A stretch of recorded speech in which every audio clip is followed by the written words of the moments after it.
and we are on a mobile job site working at an apartment. And I know a lot of people have questions on how do you manage detailing at an apartment or maybe office location if you don't have a generator or pressure washer or water tank. So in today's video, I'll give you some tips on how to manage detailing at an apartment, and hopefully it gives you some solutions or at least some ways to think about how to get the job done at an off-site location.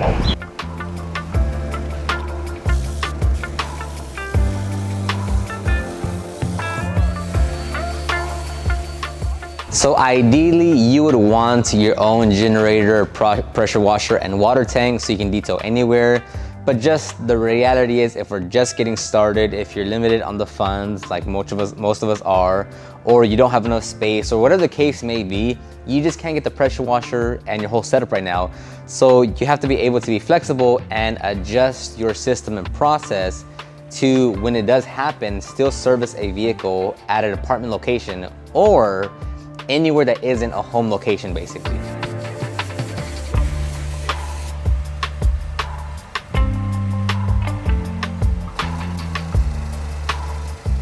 Right now, we have a full mobile setup in our 2015 Ram ProMaster. We have the generator, the pressure washer, the water tank, a pump, and we have everything in this van. But before this, many years ago, I was working out of my 2009 HHR panel with no water tank, no pressure washer, and at times no generator.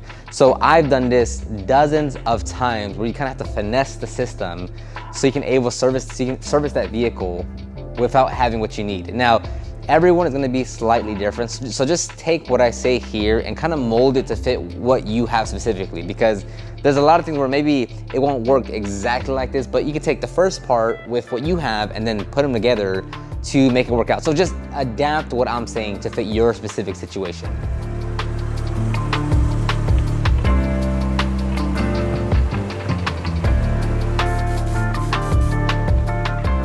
So if the customer is gonna be at an apartment location, you first have to realize that every apartment is gonna be slightly different, right? And I have this actually written down on my notes. So some apartments might have like an actual dedicated wash bay where you have to pay, some you don't, but you can pay however much it is to use the power and water at that bay. And depending on the service that you're doing, you can use that bay in order just to wash and prep the vehicle and then move it out and dry it and do everything else off the wash bay. But if you need the water and it's there, that's like the best scenario. Just make sure you take quarters with you, because they might just take it. It depends depends on that specific bay. But perhaps that could be like the easiest solution to you. Other apartments might have like a bunch of electrical outlets scattered across the exterior of the apartment, and that's an easy way to hook up the power. Again, some might be on the actual building, some might be like around the parking spots where they have like these dedicated like power outlets across the, like where the parking lot's at, that you can connect to. Some have spigots in the side of the buildings. So it's really up to you, or it's once you get there, you can look around, or when you talk to the customer on the phone, you can ask, hey, by the way, is there a wash bay? Hey, is there enough space? Is there an open parking lot? Because you want to ask a few questions, that way you kind of have a better idea of what you're getting into. Because we've gone to apartments where ginormous parking lot, like you can be wherever you want, no problem, like plenty of space, no one's getting in your way. And then there are other apartments where like the parking lot is just jam-packed, you're like squeezed between two cars, and the whole time you have to be careful of like not opening the door all the way to not hit the other vehicles. So apartments can be hit or miss. It's up to you to talk to the customer and, you know, obviously get the apartment location. That way you can look yourself on Google Maps if you'd like.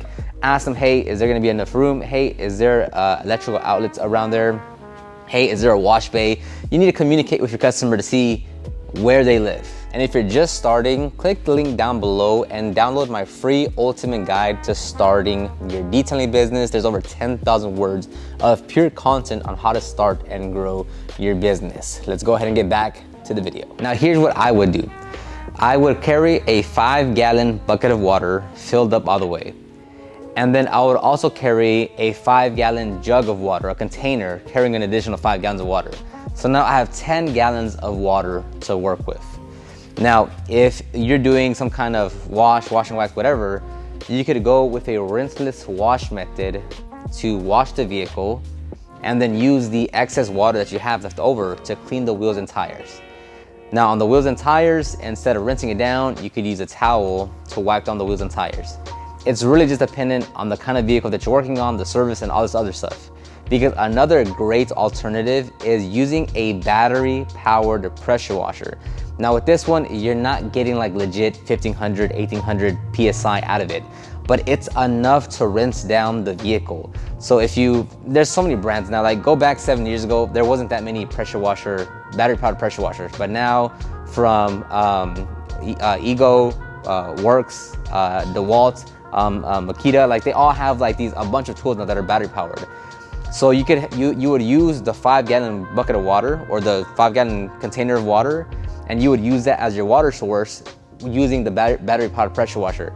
Again, like there's so many things that you can do. You just got to think and see like what are your available options. Because another method is, instead of having a generator with your vacuum,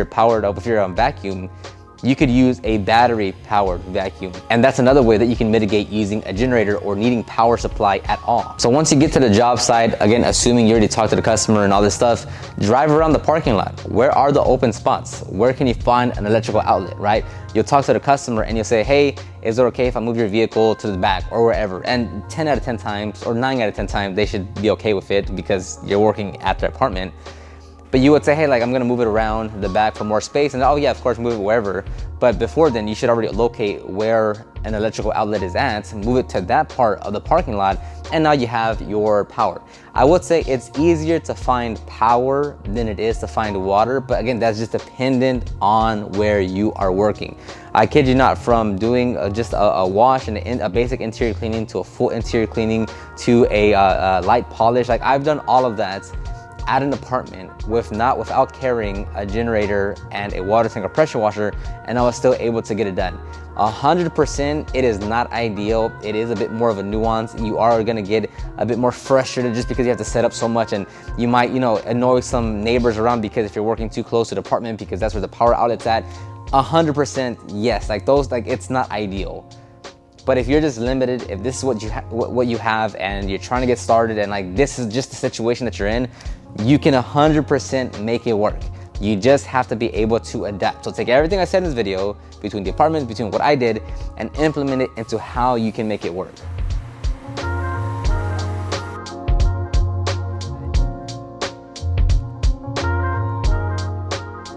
And a quick note on the batteries is that yes, if you go battery powered, you can basically mitigate a lot of the generator stuff, meaning instead of needing a power supply, whether it's a generator or just or an outlet, if you have a battery powered polisher, a battery powered vacuum, a battery powered pressure washer, battery powered lights, like you are really mitigating the need of a generator because you just need batteries.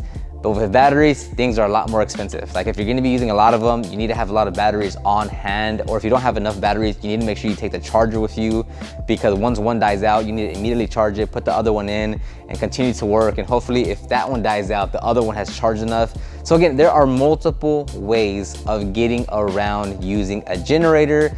Some might be cheaper, some might be more accessible to you. It's just really think about what are your options. All right, so I'm gonna end the video right there. We are wrapping up this vehicle. We're gonna call the customer out, accept payment, and then head to the shop for the next vehicle. Hopefully you learned something. Let me know in the comment section down below, what would you add as a tip to detailing at apartment location? I'll talk to you on the next one. Peace.